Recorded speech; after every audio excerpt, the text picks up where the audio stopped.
Sorry, suara saya udah oke ya, Ya, oke. Mas Budi? Oke.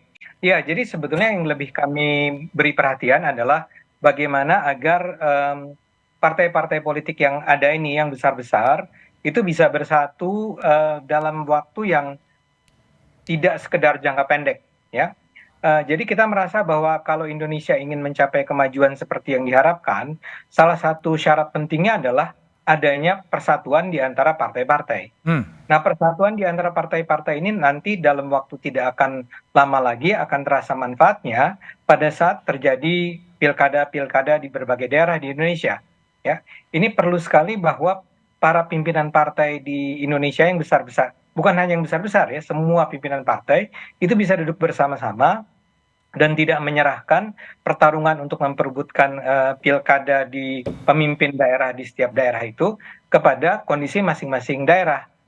Tentu saja ini akan berbeda konteksnya antara satu daerah dengan daerah yang lain ya, tapi tidak dibiarkan menjadi rangkaian pertarungan yang berdarah-darah di setiap daerah, dan untuk itu harus ada kesepakatan antara pimpinan partai. Nah, kesepakatan ini tentu saja bukan sesuatu kesepakatan yang dipaksakan ya, sesuatu kesepakatan yang diambil bersama-sama seandainya para pimpinan partai bisa duduk bersama-sama, yang misalnya saja memikirkan tentang siapa ya kira-kira orang yang terpantas untuk maju di Jawa Barat, di Jawa Tengah, di DKI, di Sumatera Barat, di Sumatera Utara, di Sulawesi Selatan, dan seterusnya dan seterusnya. Ini perlu dari sekarang sudah disiapkan daripada dibiarkan terjadinya pasar bebas nanti pada bulan, saya lupa, Oktober atau November nanti kan. Nah, tapi tentu saja setelah mengatakan itu saya tidak ingin mengatakan persekutuan ini tidak hanya berarti pada pemilihan kepala daerah pada bulan Oktober November tadi, tapi untuk selanjutnya kita barangkali sebagai partai baru itu melihat ya udah capek ya, melihat betapa pertarungan antar partai ini bisa berdampak sangat serius terhadap masyarakat akar rumput ya. Nah, gimana caranya untuk menghentikan ini?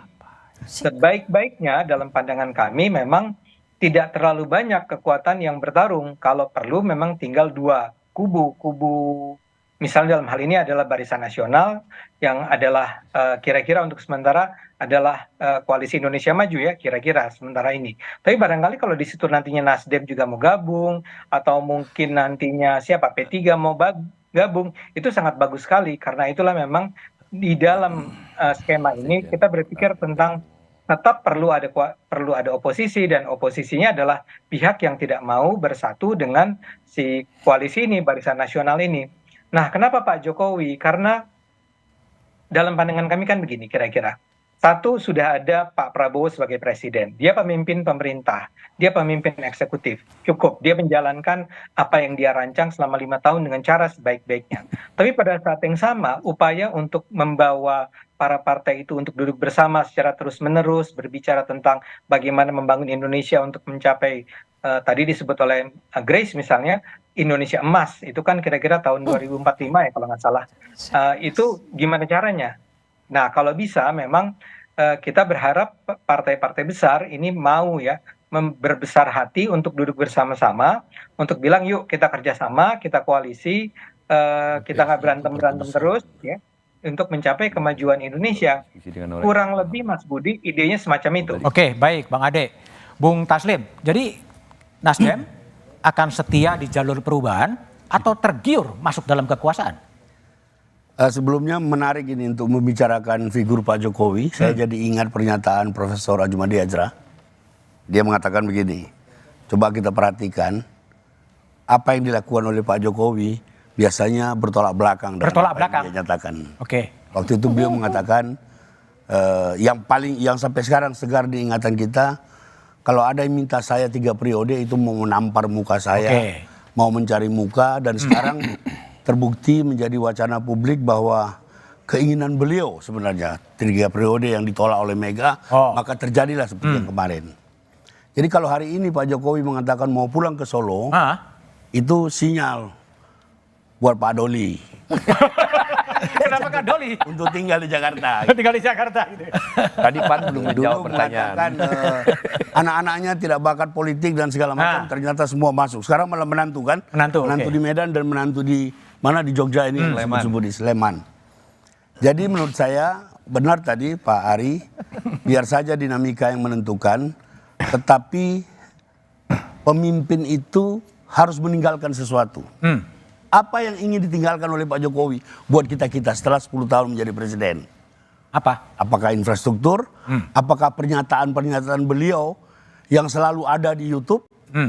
Itu nanti biar sejarah, biar anak-anak muda ini yang menentukan. Oke. Kalau ditanya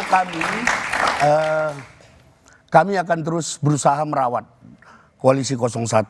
Tadi sudah ada pertemuan pembukaan antara syukuran 3 fraksi DPRD DKI. Kebetulan kami ketiga-tiganya naik signifikan.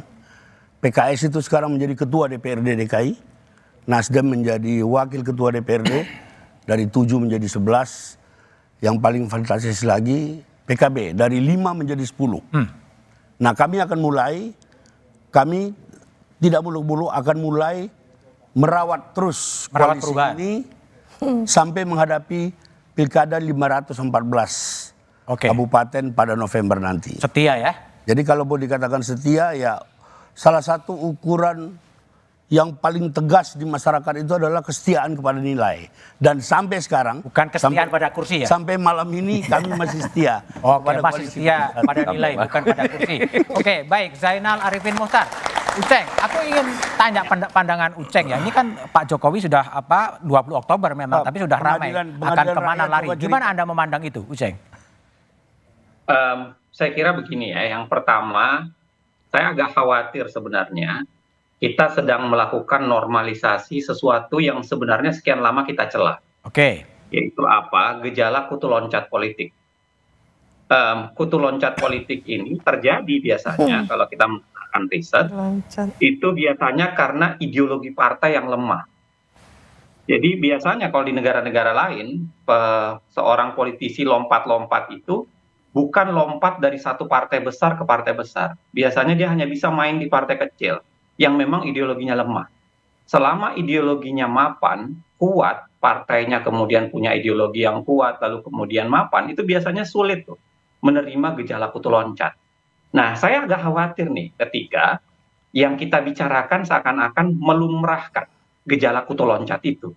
Jadi dulunya, dan Jokowi sudah melakukan sesuatu yang saya kira paling aneh. Belum pernah dalam pemahaman saya dan pembacaan saya ya, ada partai yang mendukung dia sebagai presiden, itu kemudian dia tinggalkan dengan mudah, lalu kemudian dia mendukung partai sebelah. Padahal dia pada saat yang sama masih menjadi anggota.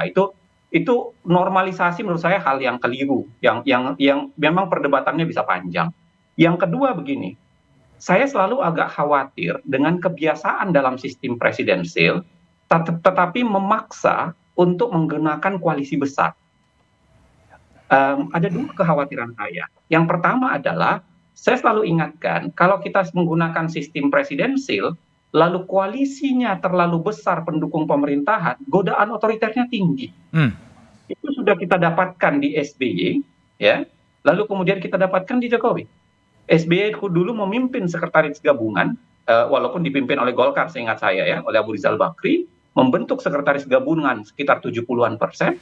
Sekarang Pak Jokowi melakukan hal yang sama dengan memimpin hingga 82% koalisi. Nah, saya kira godaan otoriter itu tinggi, itu yang kemudian harus kita ingatkan. Ya kan, nggak boleh dibiarkan.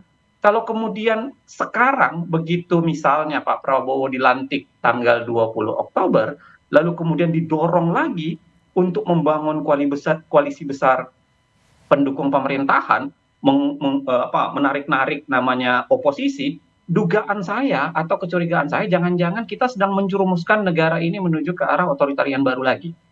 Kalau kemudian kita tidak kuat memaksa. Nah, ada yang kedua, Mas Budiman, saya kira, kita bicara soal currency dalam sistem politik. Kan biar bagaimanapun, kalau misalnya ada oposisi yang mau ditarik menjadi koalisi, itu harus ada currency kan, harus ada alat tukar yang dipertukarkan. Dan sampai saat ini, sekian beberapa presiden selama ini, yang dilakukan currency-nya itu adalah posisi menteri. Nah, saya kira ini juga agak berbahaya nih. Kalau kemudian dibiasakan, ya Pak Jokowi sendiri 2014 berjanji tidak akan bagi-bagi kursi menteri. Tapi kemudian dia lakukan juga di 2014, begitu juga di Oke. 2019.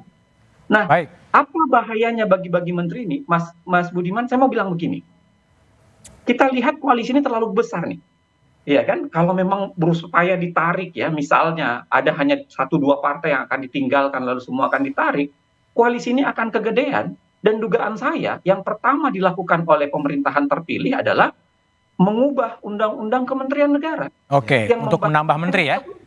Untuk menambah menteri. Oke, baik, Uceng ya. Saya akan minta analisa Toto ya, orang yang mungkin sangat dekat dengan Presiden Jokowi dan tahulah pola pikirnya gitu. Apakah Jokowi akan menjadi rakyat biasa seperti Sukurna Baban bilang, atau masuk ke Golkar atau memimpin koalisi besar. Tapi analisanya setelah jeda berikut ini saja.